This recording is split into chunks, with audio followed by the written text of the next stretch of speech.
spustení balónov, po ktorom si to rozdali legendy Spartaku Trnava a Ajaxu Amsterdam.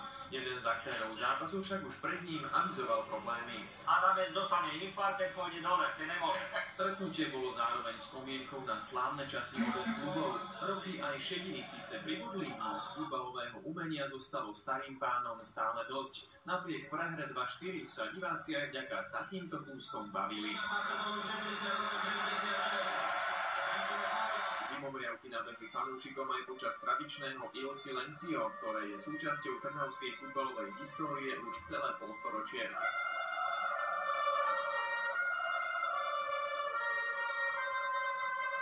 Na svoje si však prišli nielen milovníci športu, ale aj kvalitnej hudby. Hviezdam večera patrili okrem Michala Davida a britského hudobníka Daria G aj legendárny The Sweet.